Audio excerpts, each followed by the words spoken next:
नमस्कार दर्शक बंधु मंत्र ज्योतिष चैनल को आपण मानक स्वागत। मंत्र ज्योतिष चैनल बहुत दिन है टे व्यस्त भितर कौन से टॉपिक अपलोड करि पारिना से आपण को क्षमा प्रार्थना करुच्ची।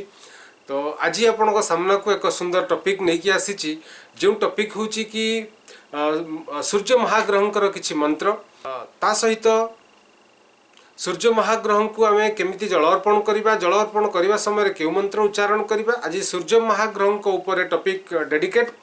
तेणु आपण को निवेदन वीडियो को शेष पर्यंत देखंतु। जदि आपण माने मंत्र ज्योतिष चैनल को सब्सक्राइब करना ताले सब्सक्राइब करंतु, पाखरे थिबा बेल आइकन को प्रेस करी ऑल ऑप्शन को क्लिक करंतु, वीडियो को लाइक करंतु। आपण को अनुरोध बहु मात्रा वीडियो को शेयर करंतु।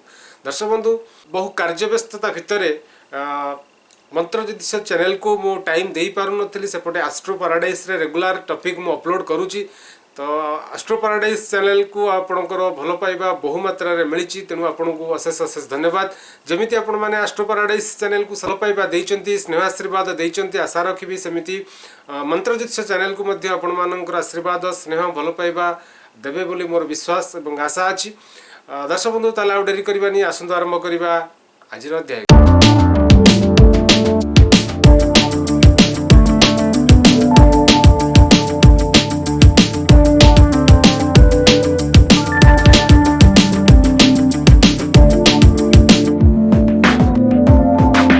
जदि आपणक जन्म जातक रे सूर्यंकर स्थिति खराब रे थाए, सूर्य आपन को अशुभ फल प्रदान करूथांती, ताहले मन रखंतु ओम नमो भास्कराय एई मंत्र को आपण दैनिक 21 थर जप करंतु। देखिबे रवि महाग्रहंकर जो अशुभत्व आपणक ऊपर पडुची, जो कुदृष्टि आपणक ऊपर पडुची ताहा दूर होई जिवो। समस्त प्रकार पीड़ा नाश पाई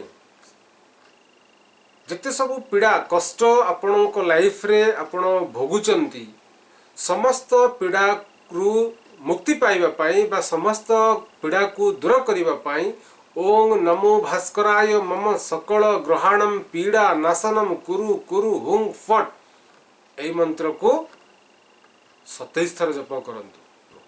आउ थरे मंत्रटी कहूची मन रखंतु ओम नमो भास्कराय मम सकल ग्रहाणम पीड़ा नाशनम कुरु कुरु हुं फट। जदि आपणक मनरे किछि विश थाए, आपणकर जदि किछि आशा थाए, आपणकर जदि किछि अभिलाष थाए, ताहले भगवान सूर्य को एई मंत्र उच्चारण करी आपण जल समर्पण करंतु। देखिबे बहुत जल्दी आपणकर से विश फुलफिल हेई परिबो। ताहले को मंत्र उच्चारण करिवे मन रखन दर्शक बंधु ओम ह्रांग ह्रीं ह्रौं सः सूर्याय एसो अर्घ्य हुं फट एई मंत्र को उच्चारण करी जदि आपण सूर्य को दैनिक जल समर्पण करुचंती, ताहले आपणकर मनोकामना आपणक मन भितर जो अभिलाष अछि, आपणक मन भितर जो आशा रखिचंती, आपणकर जो विश रखिचंती आपण ताहा दूर होई जिवो।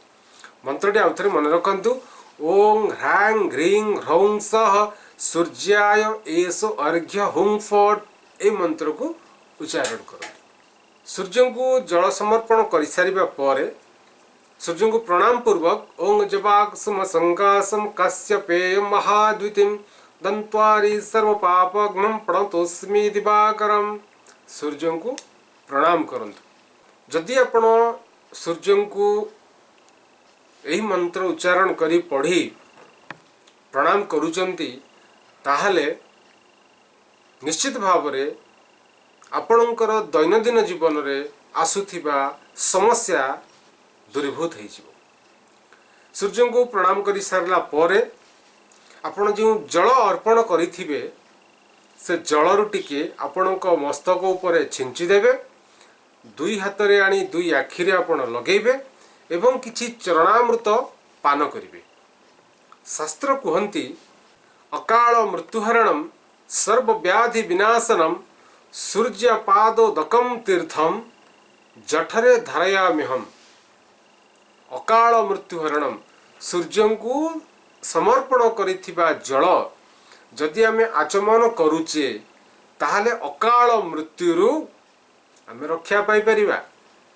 सर्वव्याधि विनाशनम सबु प्रकार रोग व्याधिरु आमे रक्षा पाई परिबा।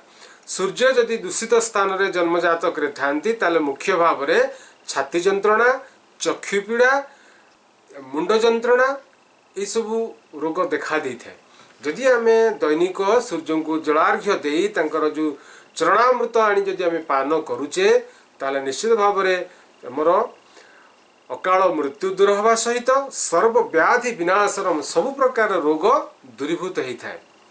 दर्शक बंधु आपण सबुदिन सूर्यार्घ्य दिंतु सूर्य को जो अर्घ्य प्रदान करेंगे से जो चरणामृत को आप पान करूँ निज उपरे निज शरीर में छिंची दिंतु दुई हाथ में स्पर्श कर आपण आखिरे स्पर्श करूँ तो एत सब जदि कार्य आप करुँच निश्चित भाव में प्रभु सूर्य महाग्रहंकर कृपारू आपण सुस्थ जीवन यापन करेंगे। दर्शक बंधु आशा करें आज अध्याय आपको भल लगी प्लीज वीडियो को लाइक करूँ कमेंट करूँ आपको अनुरोध बहु मात्रा वीडियो को शेयर करूँ।